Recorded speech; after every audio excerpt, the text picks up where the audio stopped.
Good Tuesday evening, y'all. This is Walt with 74 Nova Reclaimed. We want to thank y'all for tuning in and watching, or if it just popped up on your TV, I ask that you stay and check it out. We've been doing this YouTube since about November on this channel of last year, and we started the 74 Nova Reclaimed off as a project of a high school vehicle that I had about 30 years ago, and I found it a town away, and right now it's neglected and had raindrops on it. And the 74 Nova Reclaimed was in pieces in a shell, and it's from the very first video what I started with and what I ended up with on that project. And since then I ended up with a 74 Porch Nova that I couldn't bring my heart to tearing down the parts, so I kind of made a twin, like a OCD, gotta have two of everything. But what we're gonna do is in the future here, not anytime really soon, we have these paint products, and with what I have, I want to finish up the projects a little bit, and probably the first one I'll shoot will be the SS here, and the second one I shoot will be the 74 Reclaimed. And what I'm going to do is try to mix up like maybe a total of 4 batches of the clear coat hardener, and I'm going to spray down, and y'all tell me if this is right, because I'm not a body man or anything like that, but what I'm going to do is spray down the first coat of clear coat, let it flash, get tacky, and then I'm going to mix up a batch of the same with an additive I have, which is a Hyper Shift translucent type of a pearl flake, and it's going to add a glitter to the paint. And with that paint, I'm thinking and hoping that it'll be like a purple violet color, maybe red. We'll just see how it looks. The paint I used was Ace Hardware International Gloss Blue, and it done a good job. And I had some rollers that I had on there, but I had to match up some wheels, so I went and got another set of bullet holes off the marketplace. And the tires are no good, but they hold air. And what I was working on for a power plant was this 350 Chevrolet motor here out of the van. If you watch a couple of videos past this, you'll see in the pictures of me taking this, not taking it out, but in the different stages of it being out. And we just kind of cleaned her up.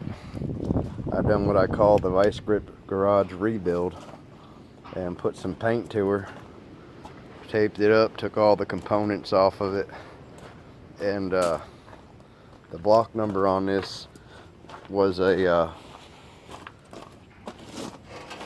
3970010, and it's just a 4-barrel out of this van that was mated up with a 400 turbo transmission, the Hydromatic.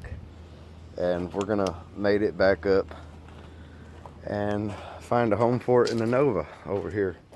The weather outside is kind of rough looking. We're having thunderstorm warnings for tonight, and wind advisories for the next 2 days, I believe. If anybody has any use for any G30 Chevrolet van parts, I have a 1980 12 of 80, so it's a 1981. Pretty straight body actually, and I got a clear title for it, but it still has, as of now, the rear end up under it, which is a good rear end, and leaf spring suspensions. All the brakes work.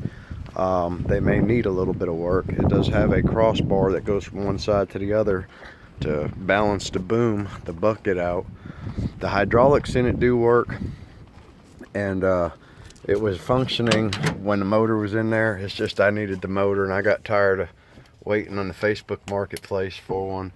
But I left the hydraulic pump attached to all the hydraulics, so a person could actually take a Kohler motor that'll operate on that pulley system, and it'll operate that hydraulic pump, which in turn would operate that lift. You just have to move the van around somewhere, or make it as a trailer.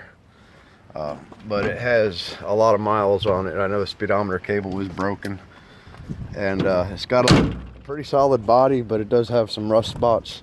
It's got a big heavy bumper on the back and a trailer hitch. Driver carries, no cash. And it's got some shelving as of now right inside of it. One shelf unit and a bunch of stuff that's been used for storage. There's a big generator I have owning, and the storage shelving. You see the hydraulic cylinders up there. They need attention, they leak. And the wiring needs attention also. The switches are up there. Everything's complete.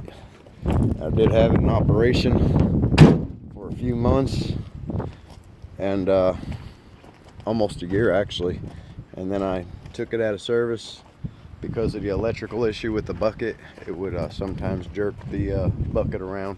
Kind of made me feel unsafe. And then I went to something a little bit more safer with that unit right there. And it's down also. I have some stuff laying around here that I need to try to either get rid of or put to use. I got a subframe for a 73, 74 Chevy Nova. I have some roller sets of wheels. I believe I'm passing on good deals, so if anybody's interested in it's just a set of rollers. Tires are no good. Those are old Keystones, so you need them special washers and the lug nuts for them. And behind those I have a set of I call them saw blade GMC S10 wheels, but they're all the small 4.75 bolt pattern for Chevrolet. I do have a couple of bumpers for Chevy Novas. This is a front bumper for a 74. And odd and end pieces. You end up, when you start doing these transfers and stuff, you end up with a lot of parts and accessories left over. But yeah, that's what's going on, y'all. I just wanted to give you a short update. Like I said, if anybody has any comments as far as helpful advice that can help me along the way on trying for this paint job, I bought a cheap Harbor Freight. Let's see, a cheap Harbor Freight